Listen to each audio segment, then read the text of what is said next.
Selamat pagi Ibu Bapak, Saudara-saudara, dan anak-anak yang terkasih dalam Tuhan kita, Yesus Kristus.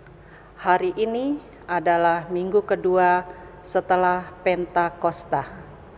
Kita akan mengadakan kebaktian minggu di rumah masing-masing bersama dengan keluarga inti kita. Pelayan firman pada kebaktian ini adalah Pendeta Yudistian Pratama Hutauruk. Sebelum kita mulai kebaktian ini, marilah kita menyiapkan diri dalam saat teduh sejenak. Saat teduh selesai. Terpujilah Tuhan Allah yang terus memelihara hidup kita dari hari ke hari. Tuhan telah menyatakan kasih setia-Nya, perlindungannya, dan penyertaannya kepada kita selama 1 minggu yang sudah berlalu. Kiranya Roh Kudus menolong kita untuk menikmati persekutuan bersama Allah Bapa dan Yesus Kristus. Mari kita berdiri dan menyanyikan Kidung Jemaat 353 ayat 1 dan 2. Sungguh lembut Tuhan Yesus memanggil.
Bapak, saudara-saudara, jemaat Tuhan yang terkasih, kebaktian kita pada minggu hari ini berlangsung di dalam nama Allah Tritunggal, Bapa, Anak, dan Roh Kudus. Damai sejahtera Allah Maha Kudus beserta saudara. Tema kita pada kebaktian minggu pada pagi hari ini adalah pekerja di ladang tuayan.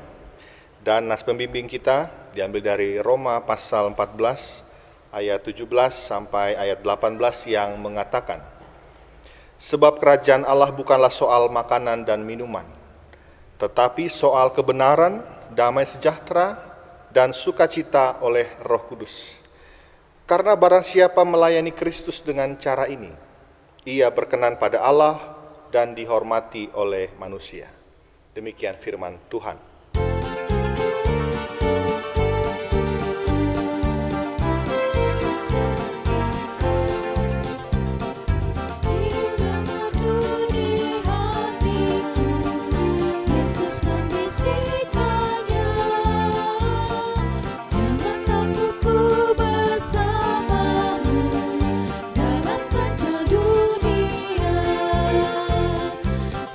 Yesus nama Yesus.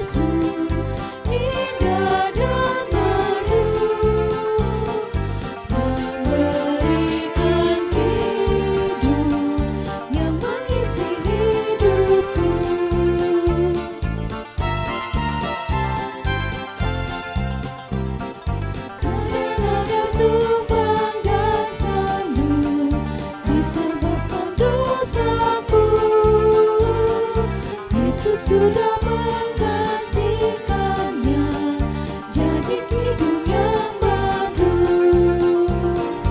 Yesus, nama Yesus indah dan merdu, memberikan hidup yang mengisi hidupku.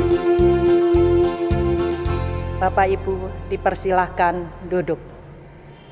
Saudara-saudara yang terkasih di dalam Kristus, marilah kita mengaku dosa dan memohon pengampunan akan dosa-dosa kita. Mari kita berdoa. Bapa dalam kerajaan sorga, pada kesempatan hari ini kami datang ke hadirat-Mu untuk mengaku segala dosa dan pelanggaran yang telah kami perbuat dalam pikiran, perkataan maupun perbuatan, baik yang disengaja maupun yang tidak disengaja. Seringkali kami berusaha untuk menutupi segala dosa dan pelanggaran yang telah kami perbuat dari hadapan sesama kami, bahkan dari hadapan-Mu. Kami tahu ya Bapa, Engkau adalah Allah yang Maha Tahu. Bagaimanapun kami menutupi segala dosa dan pelanggaran yang telah kami perbuat, tidak ada yang tersembunyi bagi-Mu. Kami selalu membenarkan apa yang sebenarnya jahat di hadapan-Mu. Kami selalu merasa lebih benar dan lebih hebat dibandingkan orang lain. Oleh sebab itu ya Bapa, kiranya Engkau sudi mengampuni segala dosa dan pelanggaran yang telah kami perbuat. Ubahkanlah hidup kami menjadi baru, yang hidup seturut dengan kehendak-Mu. Inilah pengakuan dan permohonan yang kami panjatkan dalam nama Tuhan kami, Yesus Kristus. Amin. Saudara-saudaraku, kini dengar dan terimalah berita anugerah pengampunan dari Allah seperti yang tertulis di dalam Yeremia 33 ayat ke-8. Aku akan mentahirkan mereka dari segala kesalahan yang mereka lakukan dengan berdosa terhadap aku. Dan aku akan mengampuni segala kesalahan yang mereka lakukan dengan berdosa dan dengan memberontak terhadap aku. Demikianlah berita anugerah dari Tuhan.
Bapak, saudara-saudara, jemaat Tuhan, kini mari kita mempersiapkan hati dan pikiran kita untuk mendengar serta merenungkan firman Tuhan. Mari kita berdoa. Ya Allah Tuhan kami yang maha baik, pagi hari ini dalam sukacita kami kembali rindu untuk mendengarkan sapaan sabda Tuhan.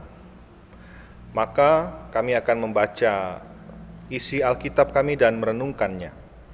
Kami mohon Tuhan menuntun, menolong kami, supaya firman Tuhan yang kami baca dan renungkan bersama-sama bisa kami pahami, kami hayati, lalu dapat kami wujudkan di dalam langkah-langkah hidup kami, di dalam gerak pelayanan kami, dimanapun kami berada. Di dalam nama Yesus Kristus, Sang Sabda kami berdoa dan memohon. Amin. Bapak, Ibu, Saudara-saudara, mari kita membuka Alkitab kita. Kita akan membaca Injil Matius pasal 9 ayat ke-35 sampai pasal 10 ayat ke-8. Injil Matius pasal 9 ayat 35 sampai pasal 10 ayat ke-8. Saya akan membacakan untuk kita semua. Demikian Injil Yesus Kristus. Demikianlah Yesus berkeliling ke semua kota dan desa. Ia mengajar dalam rumah-rumah ibadat dan memberitakan Injil Kerajaan Sorga, serta melenyapkan segala penyakit dan kelemahan. Melihat orang banyak itu, tergeraklah hati Yesus oleh belas kasihan kepada mereka, karena mereka lelah dan terlantar seperti domba yang tidak bergembala. Maka katanya kepada murid-muridnya, "Tuaian memang banyak, tetapi pekerja sedikit. Karena itu mintalah kepada Tuan yang empunya tuaian, supaya ia mengirimkan pekerja-pekerja untuk tuaian itu." Yesus memanggil ke-12 muridnya dan memberi kuasa kepada mereka untuk mengusir roh-roh jahat dan untuk melenyapkan segala penyakit dan segala kelemahan. Inilah nama ke-12 rasul itu. Pertama, Simon yang disebut Petrus dan Andreas saudaranya, dan Yakobus anak Zebedeus dan Yohanes saudaranya, Filipus dan Bartolomeus, Thomas dan Matius pemungut cukai, Yakobus anak Alfeus dan Tadeus, Simon orang Zelot, dan Yudas Iskariot yang mengkhianati Dia. Ke-12 murid itu diutus oleh Yesus dan ia berpesan kepada mereka, "Janganlah kamu menyimpang ke jalan bangsa lain atau masuk ke dalam kota orang Samaria, melainkan pergilah kepada domba-domba yang hilang dari umat Israel. Pergilah dan beritakanlah, kerajaan sorga sudah dekat. Sembuhkanlah orang sakit, bangkitkanlah orang mati, tahirkanlah orang kusta, usirlah setan-setan. Kamu telah memperolehnya dengan cuma-cuma, karena itu berikanlah pula dengan cuma-cuma." Demikianlah Injil Yesus Kristus. Berbahagialah setiap orang yang mendengar firman Tuhan ini dan memeliharanya dalam kehidupan sehari-hari. Haleluya.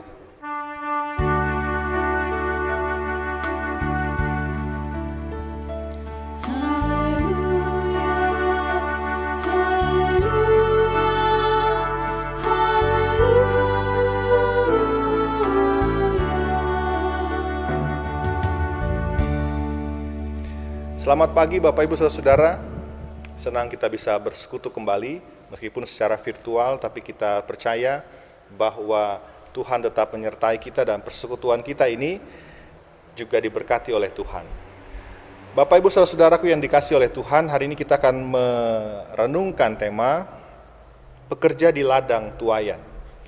Bapak Ibu Saudara-saudara, sumber daya manusia itu kerap kali menjadi sebuah persoalan, menjadi kendala dalam kemajuan sebuah pembangunan. Sumber daya alamnya melimpah, tapi seringkali sumber daya manusianya tidak memadai, sumber daya manusianya kurang. Hal ini bisa kita temukan, saudara-saudara, misalnya di berbagai daerah di Indonesia. Ada banyak daerah yang memiliki potensi sumber daya alam yang begitu melimpah, begitu bagus, begitu baik, tapi cenderung daerah-daerah itu menjadi daerah-daerah yang bisa dikatakan sebagai daerah yang terbelakang, tidak mendapat sentuhan pembangunan. Karena apa? Salah satunya karena sumber daya manusia yang ada di sana tidak cukup memadai. Tidak banyak sumber daya manusia, tidak banyak orang-orang yang mau turut mengelola, berkontribusi dan memajukan daerah-daerah itu. Sedangkan di daerah lain yang sebetulnya sumber daya alamnya terbatas, tetapi di situ menumpuk sumber daya manusianya. Maka kemudian saudara-saudaraku, kita melihat dan menyebut ada istilah pembangunan yang tidak merata. Sumber daya manusianya tidak merata. Nah, saya rasa kenyataan atau realitas ini ternyata juga dapat kita temukan dan terjadi dalam kehidupan kita, dalam persekutuan kita, dalam kehidupan bergereja. Tuhan menempatkan kita di suatu tempat, lalu kemudian kita sebutkan ini adalah ladang pelayanan kita. Dan di ladang itu sesungguhnya terdapat banyak potensi yang dapat dikembangkan, banyak hal yang bisa dikerjakan, banyak hal yang bisa digali secara bersama-sama.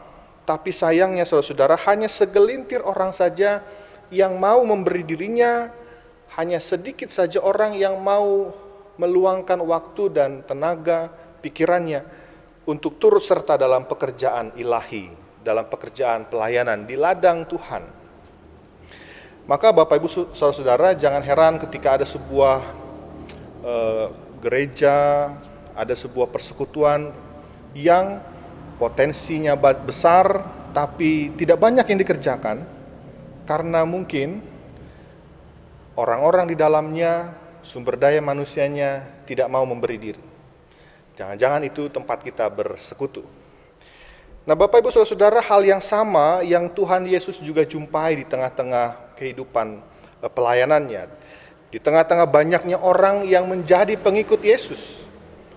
Saat itu sudah mulai banyak orang yang mengikuti Yesus, yang mengikuti perjalanan Tuhan Yesus. Yesus melakukan perjalanan ke berbagai tempat, di desa, di kota, dari satu tempat ke tempat yang lain, dari rumah-rumah ibadat maupun ke tengah-tengah masyarakat. Dan di dalam perjalanannya itu, di dalam karya melayani, Tuhan Yesus menemukan kenyataan, realitas, bahwa ternyata sangat sedikit orang yang mau ikut serta, turut ambil bagian dalam pelayanan yang Tuhan Yesus kerjakan. Banyak yang mengikut, tapi sedikit yang mau turut serta di dalamnya. Nah, saudara-saudara, ketika Tuhan Yesus melihat ternyata ada begitu banyak orang yang lemah, yang lelah, yang terlantar, Tuhan Yesus bahkan mengatakan atau menggunakan gambaran seperti orang-orang yang tidak bergembala, seperti domba-domba yang tidak bergembala. Maka di situ muncullah belas kasihan Yesus atas mereka. Lalu di situ Tuhan Yesus mengatakan kepada murid-muridnya, tuaian memang banyak, tetapi pekerjanya sedikit. Karena itu mintalah kepada Tuhan yang empunya tuaian supaya ia mengirimkan pekerja-pekerja untuk tuaian itu. Bapak Ibu Saudara, Tuhan Yesus hendak menyadarkan sebetulnya kepada para murid-murid ini bahwa sangat sedikit orang yang mau benar-benar melakukan pekerjaan ilahi, pekerjaan Tuhan. Sangat sedikit orang yang mau turut melayani orang-orang yang lelah, orang-orang yang terlantar, orang-orang yang lemah itu. Dan ketika Tuhan Yesus mengatakan, maka kita minta kembali kepada Tuhan yang empunya tuaian supaya ia mengirimkan pekerja-pekerja untuk tuaian itu. Barangkali para murid berpikir bahwa Yesus akan memilih kembali atau memanggil lebih banyak lagi murid atau mengangkat lebih banyak murid untuk turut serta dalam perjalanan pelayanan Yesus itu. Namun dugaan mereka ternyata salah, saudara-saudara. Tuhan Yesus justru memanggil 12 orang muridnya. Yesus tidak menambah murid ke-13, 14 pada saat itu, tapi justru dia memanggil 12 murid yang sudah ada dan memberi kuasa kepada mereka. Tuhan Yesus mau menunjukkan bahwa mereka itulah sebetulnya yang diharapkan oleh Tuhan untuk bisa turut serta dalam pekerjaan-pekerjaan yang Yesus lakukan, untuk melayani orang-orang yang lemah, orang-orang yang lelah, orang-orang yang terlantar itu, orang-orang yang sakit, orang-orang yang kerasukan roh-roh jahat dan seterusnya. Tuhan Yesus mengharapkan merekalah yang bisa turut serta ambil bagian bersama-sama dengan Yesus dalam menunjukkan belas kasihan kepada orang-orang yang membutuhkan sentuhan kasih Kristus itu. Maka saudara-saudara, ketika Tuhan Yesus memanggil 12 murid itu dan lalu memberikan kuasa, secara tidak langsung Tuhan Yesus ingin mengatakan bahwa bukan orang lain yang Tuhan Yesus harapkan untuk bisa menjadi pekerja-pekerja di ladang tuaian itu, tetapi murid-murid itu sendiri, bukan orang lain. Murid-murid itu ada di sekeliling Yesus bukan hanya untuk mengikuti, bukan hanya untuk melihat, bukan hanya untuk memantau, tapi untuk turut bekerja bersama dengan Tuhan Yesus. Namun sayangnya Bapak Ibu Saudara, barangkali itu belum disadari atau mungkin tidak disadari oleh para murid. Dan bukankah hal itu yang mungkin juga sering kali terjadi dalam kehidupan bergereja kita? Kita sebagai gereja, sebagai orang percaya, sebagai murid-murid Tuhan Yesus, kita mengaku, ya saya murid Kristus, saya pengikut Tuhan, saya anak-anak Tuhan, saya anak-anak Allah. Tetapi ternyata saudara-saudara, sangat sedikit orang yang mau turut bekerja untuk Tuhan, bekerja di ladang tuaian. Sedikit yang mau memberi dirinya untuk menggarap ladang yang Tuhan sediakan. Kebanyakan orang malah justru lebih suka menunjuk orang lain untuk bisa mengerjakannya, tanpa sadar sebetulnya Tuhan menginginkan dirinya ikut serta di dalamnya. Kita sering mengatakan, Tuhan jangan saya deh, dia saja, dia lebih hebat, dia lebih bisa. Tuhan saya nantilah, dia saja. Tanpa sadar saudara-saudara, kita memposisikan diri sebagai murid Tuhan Yesus yang hanya hadir, hanya ada di kiri dan kanan Tuhan Yesus tanpa mau terlibat. Dan disitulah Tuhan Yesus mau menyadarkan kita saudara, bahwa sebetulnya Tuhan mau menginginkan kita untuk bisa terjun juga di dalam pelayanan-pelayanan bersama dengan Tuhan Yesus. Kita seringkali sadar bahwa ladang pelayanan yang Tuhan Yesus sediakan itu begitu luas dan banyak hal yang harus dikerjakan, namun sedikit yang mengerjakan. Kita sadar itu, lalu kita memohon kepada Tuhan, semoga ada banyak orang yang mau turut serta, ada banyak orang yang Tuhan tempatkan untuk berkarya di ladang pelayanan itu. Kita sadar itu, tapi sekaligus kita menolak untuk terlibat. Kita tidak sadar bahwa sebetulnya Tuhan sedang menunjuk diri kita sendiri. Sebagaimana para murid, saudara-saudara, yang diberikan kuasa oleh Yesus untuk mengerjakan berbagai hal untuk kepentingan banyak orang. Tuhan Yesus memberikan kuasa kepada para murid untuk menyembuhkan orang sakit, membangkitkan orang mati, dan seterusnya. Betul, Tuhan Yesus membutuhkan lebih banyak pekerja untuk menyatakan kabar baik, untuk menunjukkan belas kasihan kepada banyak orang. Dan Tuhan membutuhkan kita semua.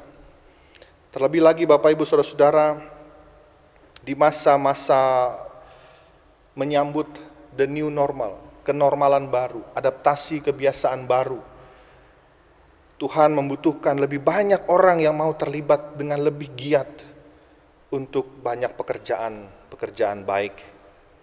Seperti halnya para murid yang diberikan kuasa untuk memberikan pertolongan kepada banyak orang. Seperti para murid yang saat itu diberikan kuasa untuk berbuat sesuatu. Maka kita pun, saudara-saudara, kita juga dikaruniai Tuhan dengan kuasa Roh Kudus. Roh Kudus sudah tercurah atas kita, Roh Kudus ada di dalam kita, maka artinya kitalah pekerja-pekerja yang Tuhan Yesus maksudkan di dalam ayat ke-38 tadi. Pekerja-pekerja untuk tuaian, untuk ladang-ladang tuaian yang masih harus digarap, yang masih harus dituai. Saudara, Tuhan membutuhkan kita semua. Tuhan membutuhkan Anda dan saya sebagai sumber daya manusia milik Allah yang diutus ke tengah-tengah dunia ini bukan hanya untuk sekadar melihat karya Tuhan, bukan hanya untuk sekadar menjadi followers, pengikut, tapi juga menjadi pekerja-pekerja Tuhan di ladang yang Tuhan siapkan. Kita tidak perlu menunggu pekerja-pekerja lain, karena kitalah yang Tuhan inginkan untuk terlibat. Saudara, kita adalah orang-orang yang dikaruniai begitu banyak talenta. Saya percaya ibu bapak saudara tidak kekurangan karunia, tidak kekurangan talenta. Dan talenta itu, kemampuan itu diberikan Tuhan dengan cuma-cuma. Maka kita pun sebaiknya, sudah selayaknya juga memakai semua talenta yang dengan cuma-cuma kita dapatkan itu untuk memberikan kontribusi yang baik untuk melayani Tuhan secara cuma-cuma. Karena itu juga yang Tuhan Yesus katakan kepada para murid, kamu telah memperolehnya dengan cuma-cuma, karena itu berikanlah pula dengan cuma-cuma. Bapak Ibu Saudara, kita semua punya kesempatan yang sama untuk menjadi pekerja di ladang tuaian Tuhan. Maka pakailah itu semua talenta dan karunia saudara yang luar biasa itu untuk memuliakan nama Tuhan. Kiranya Tuhan menolong saudara. Amin. Bapak Ibu dipersilakan berdiri. Saudara-saudara yang dikasihi Tuhan, mari kita bersama-sama mengucapkan pengakuan iman percaya kita kepada Allah menurut pengakuan iman rasuli. Demikian, aku percaya kepada Allah, Bapa yang Maha Kuasa, Halik langit dan bumi, dan kepada Yesus Kristus anaknya yang tunggal Tuhan kita, yang dikandung dari Roh Kudus, lahir dari anak darah Maria, yang menderita di bawah pemerintahan Pontius Pilatus, disalibkan, mati dan dikuburkan, turun ke dalam kerajaan maut, pada hari yang ketiga, bangkit pula dari antara orang mati, naik ke surga, duduk di sebelah kanan Allah Bapa yang Maha Kuasa, dan akan datang dari sana untuk menghakimi orang yang hidup dan yang mati. Aku percaya pada Roh Kudus, gereja yang kudus dan am, persekutuan orang kudus, pengampunan dosa, kebangkitan daging, dan hidup yang kekal. Amin. Jemaat dipersilahkan duduk. Kami akan menyampaikan pokok-pokok warta jemaat minggu hari ini.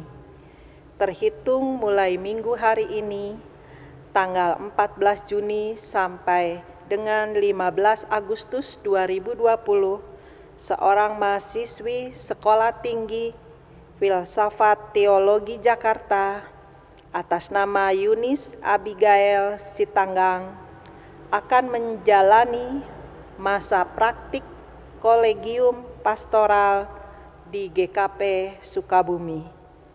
Mohon dukungan semua anggota jemaat. Kami akan mempersilahkan Saudari Yunis untuk memperkenalkan diri.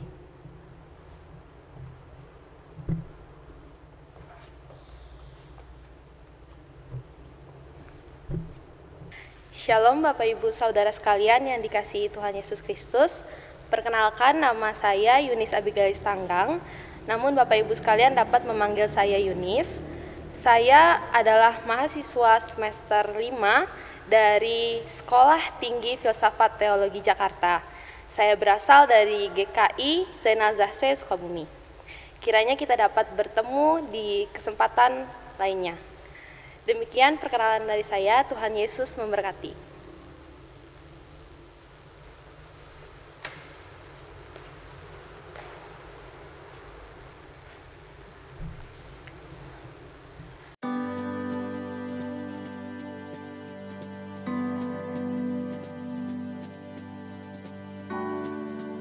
Apa benar kita sudah bisa kembali beribadah tatap muka di gedung gereja? Shalom Ibu Bapak Saudara dikasih oleh Tuhan kita Yesus Kristus. Apa kabar? Saya berharap kita semua dalam keadaan baik. Memang tidak terasa sudah 3 bulan kita tidak beribadah secara langsung bertatap muka di gedung gereja. Kita menyadari bahwa pandemi COVID-19 belum selesai, belum berakhir. Meskipun demikian, kita akan memulai sebuah kenormalan baru dalam kehidupan bergereja kita. Berdasarkan dengan kebijakan pemerintah, sebetulnya sejak tanggal 7 Juni 2020 yang lalu, gereja dan juga rumah-rumah ibadah yang lain sudah diperbolehkan untuk mengadakan kembali kegiatan-kegiatan peribadahan secara tatap muka. Tentu juga kebijakan ini akan terus dipantau dan dievaluasi untuk kepentingan bersama. Berarti kita sudah boleh ibadah di gereja mulai minggu depan ya? Namun demikian, Bapak Ibu Saudara-saudara, kita tidak perlu terburu-buru untuk bisa kembali beraktivitas di gedung gereja untuk beribadah secara bertatap muka. Oleh karena itu, Majelis Jemaat GKP Sukabumi memutuskan untuk memulai kembali peribadahan secara langsung mulai awal bulan Juli 2020, yaitu tanggal 5 Juli 2020, dengan tetap memperhatikan dan memberlakukan protokol-protokol kesehatan yang diatur oleh pemerintah secara tegas, namun juga dengan bijaksana. Berarti mulai 5 Juli kita semua bisa ke gereja? Tentu kita tidak bisa secara sekaligus datang berbondong-bondong seluruh anggota jemaat datang untuk kembali berkebaktian di gedung gereja. Maka Majelis Jemaat akan membatasi anggota jemaat yang datang untuk beribadah tiap minggunya. Pada minggu pertama bulan Juli, tanggal 5 Juli, yang akan ikut kebaktian di gedung gereja adalah anggota jemaat yang ada di wilayah 1. Pada minggu kedua bulan Juli, tanggal 12 Juli 2020, anggota jemaat yang akan berkebaktian adalah anggota jemaat yang ada di wilayah 2. Dan kemudian, pada tanggal 19 Juli 2020, yang akan kebaktian di gedung gereja adalah anggota jemaat yang ada di wilayah 3. Pada minggu keempat, kita akan mulai mencoba 2 kali kebaktian dengan pembagian wilayah yang akan diinformasikan oleh Majelis Jemaat kemudian. Lalu, siapa saja sih yang boleh datang ke gereja? Nah, Bapak Ibu Saudara, sesuai dengan protokol yang sudah ditetapkan oleh pemerintah, kita juga akan memperhatikan orang-orang yang akan datang. Tentu juga menghindari resiko-resiko. Maka anggota jemaat yang memiliki kerentanan untuk tertular tidak diperkenankan. Anak-anak di bawah usia 15 tahun dan juga lansia yang berusia di atas 60 tahun untuk sementara waktu tidak diperkenankan datang untuk beribadah di gedung gereja. Begitupun dengan anggota jemaat yang memiliki riwayat penyakit yang membahayakan seperti hipertensi, sakit jantung, penyakit-penyakit pernafasan, atau anggota jemaat yang sedang berada dalam keadaan tidak sehat. Untuk sementara waktu disarankan untuk tidak datang dan beristirahat di rumah. Bagi mereka yang tidak bisa datang dalam kebaktian minggu karena pembatasan wilayah dan juga karena sakit, Majelis Jemaat akan tetap menyediakan kegiatan peribadahan di rumah melalui siaran YouTube secara streaming. Bagaimana dengan kebaktian kategorial lainnya? Selain itu, kebaktian-kebaktian kategorial yang lainnya, mulai dari kebaktian sekolah minggu, kebaktian remaja, kebaktian perempuan, kaum pria, lansia, dan juga kebaktian rumah tangga, untuk sementara waktu tidak kita lakukan. Sementara itu, Majelis Jemaat akan melengkapi seluruh sarana penunjang protokol kesehatan yang ditentukan oleh pemerintah. Protokol kesehatan dalam peribadahan. Cuci tangan.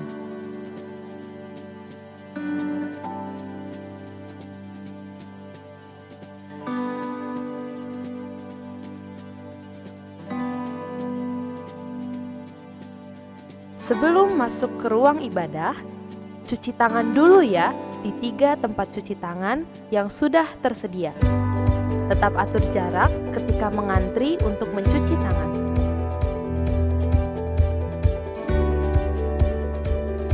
Cek suhu dengan mengantri berjarak.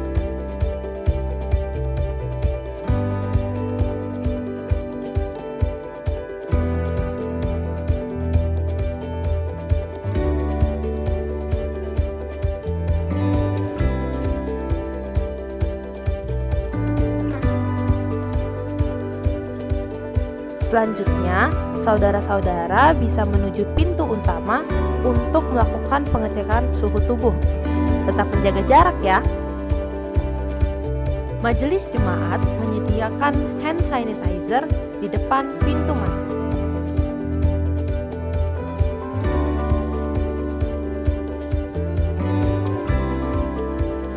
Memilih tempat duduk.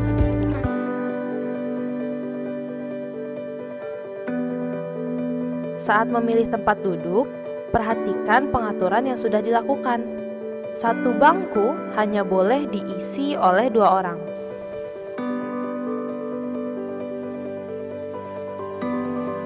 Teknis persembahan.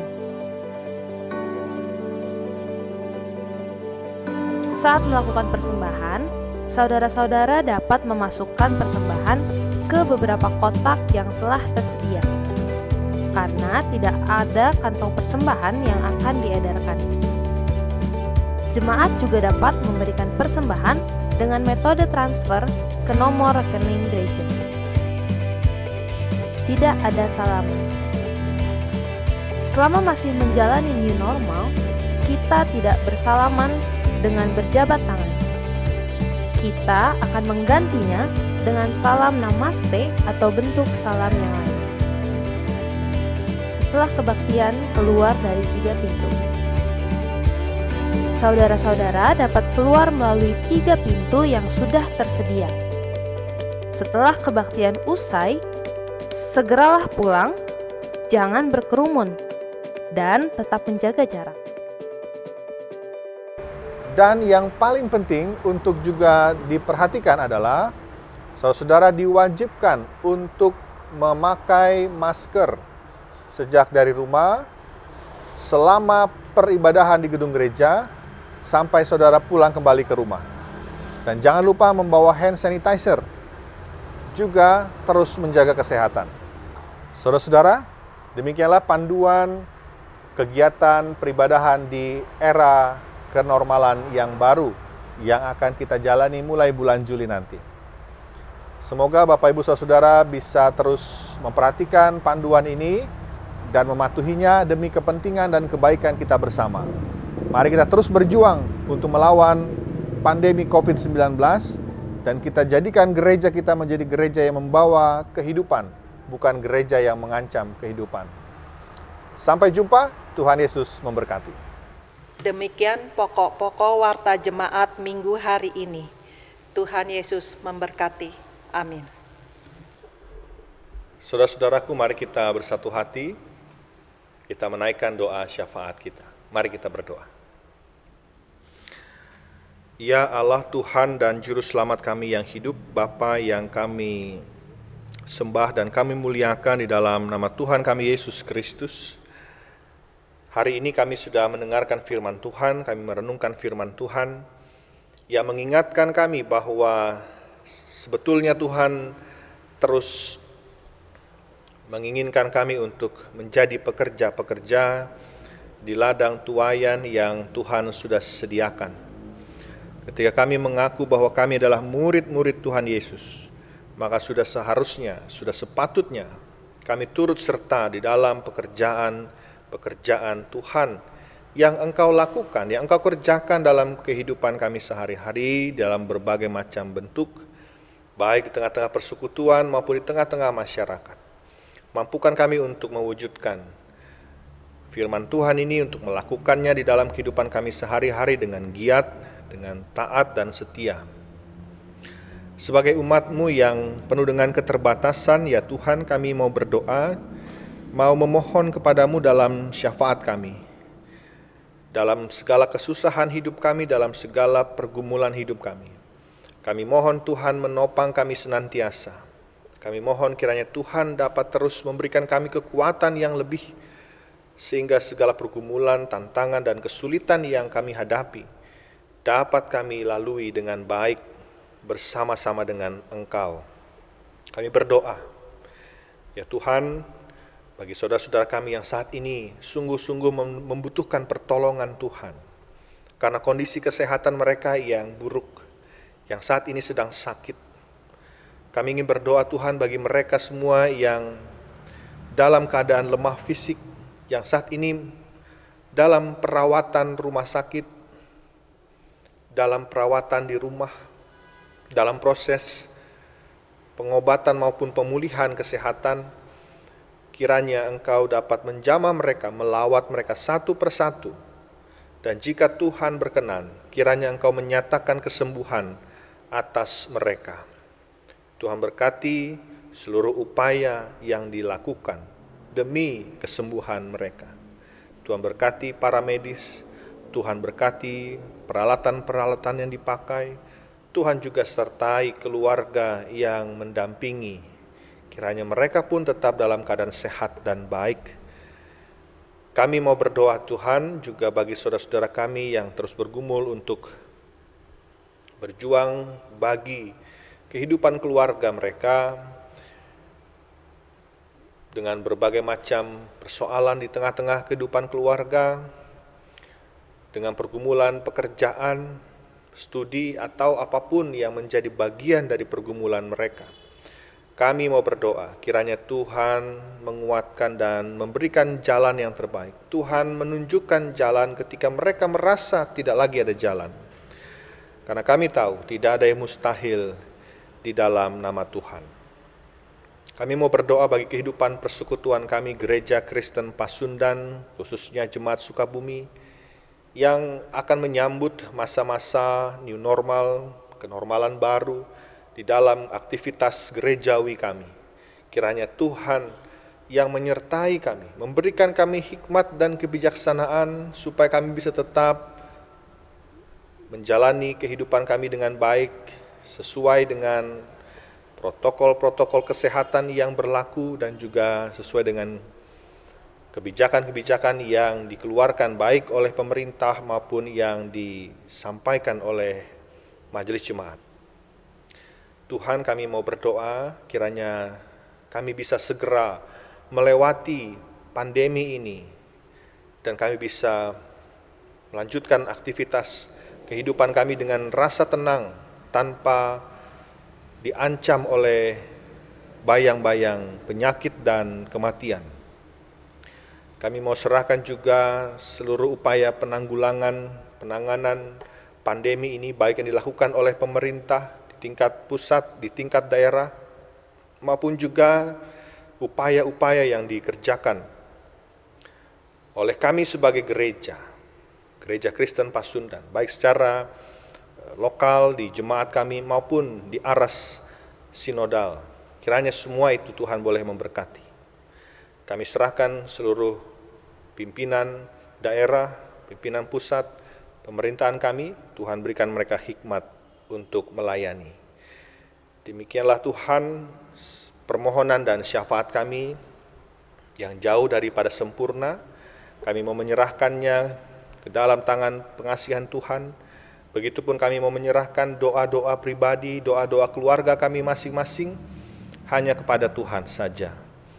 Terimalah doa kami Tuhan, kami berdoa di dalam nama Yesus Kristus, Tuhan dan Juru Selamat kami, dan bersama-sama kami akan menutup doa ini dengan doa Bapa kami yang Tuhan Yesus telah ajarkan. Bapa kami yang di sorga, dikuduskanlah namamu, datanglah kerajaan-mu, jadilah kehendak-mu di bumi seperti di sorga. Berikanlah kami pada hari ini makanan kami yang secukupnya, dan ampunilah kami akan kesalahan kami, seperti kami juga mengampuni orang yang bersalah kepada kami.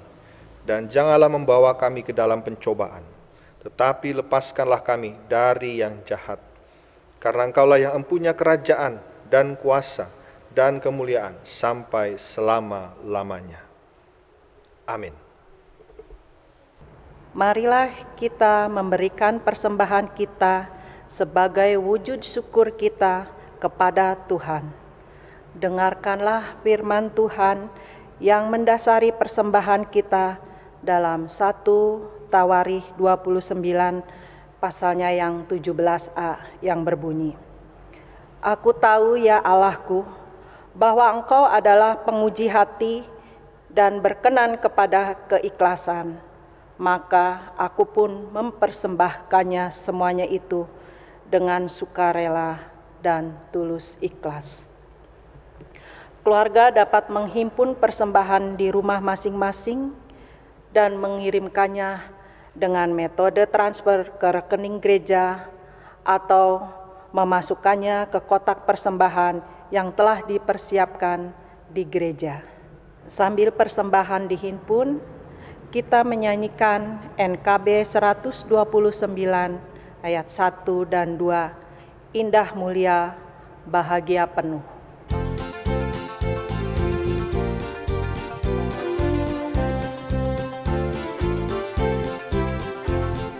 Indah mulia bahagia penuh, bersandarkan lengan yang kekal, damai dan berkat sungguh milikku, bersandarkan lengan yang kekal. Aman, aman dari bencana dan sesat. Aman, aman bersandarkan lengan yang kekal. Oh indah benar ikut jalannya, bersandarkan lengan yang kekal. Damaiku teguh, jalanku cerah, bersandarkan lengan yang kekal. Aman, aman dari bencana dan sesat. Aman, aman bersandarkan lengan yang kekal. Saudara-saudara, mari menyerahkan persembahan kita dalam doa kepada Tuhan. Mari kita berdoa. Kembali lagi kami mengucap syukur atas berkat dan cinta kasih Tuhan Yesus kepada kami. Saat ini Tuhan, kami telah memberikan persembahan syukur kami. Berkati persembahan ini Tuhan, besar ataupun kecil persembahan yang telah kami berikan, kiranya bisa berguna untuk kemuliaan-Mu di muka bumi ini, melalui pelayanan-pelayanan kami. Inilah doa dan persembahan kami Tuhan. Kami berdoa di dalam nama Tuhan Yesus Kristus. Amin.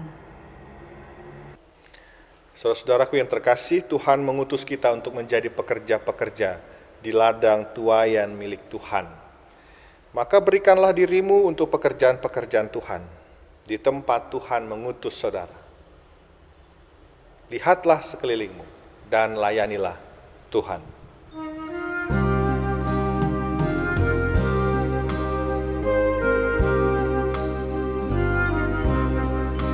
Lihatlah sekelilingmu, pandanglah ke ladang-ladang yang menguning dan sudah matang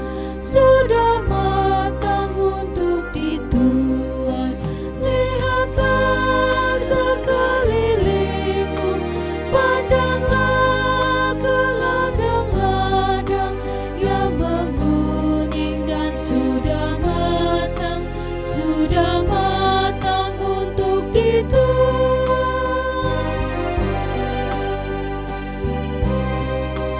Memang banyaklah tuayan, bekerja hanya sedikit. Minta Dia yang punya ladang mengirimkan penuai lagi. Lihatlah sekelilingmu, pandanglah ke ladang-ladang yang menguning dan sudah matang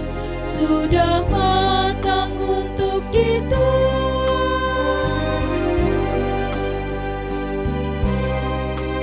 Apakah kamu terpilih mengerjakan tugas itu? Kita juga dipilih Tuhan dan diutus ke dalam dunia. Lihatlah sekelilingmu,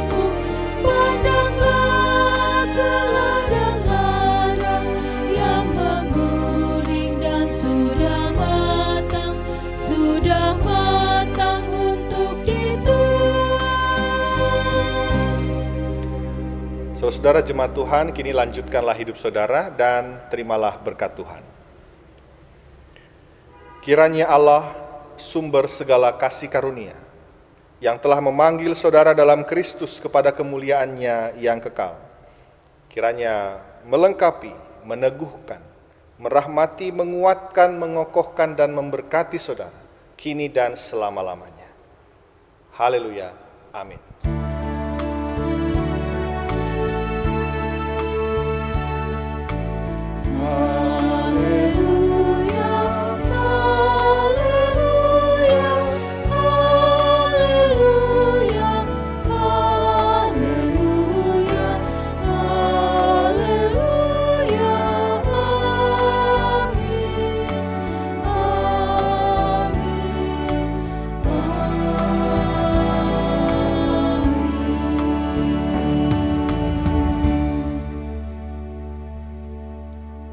Kebaktian minggu ini telah selesai.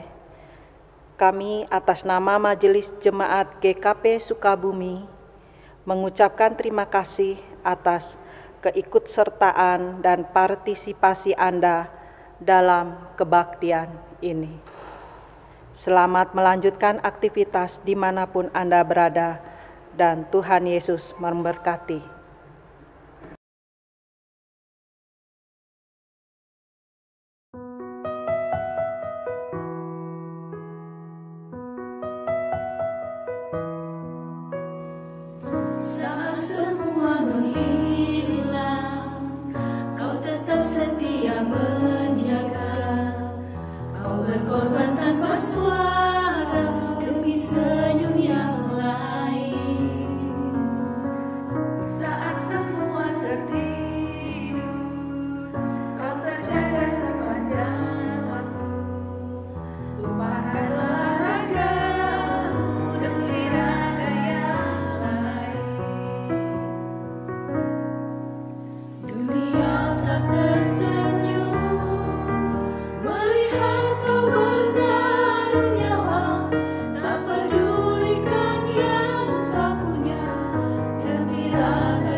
Lagu ini kami dedikasikan untuk sahabat dan saudara yang bertugas menangani pandemi COVID-19. Kiranya tetap semangat dan selalu sehat. Tuhan Yesus memberkati.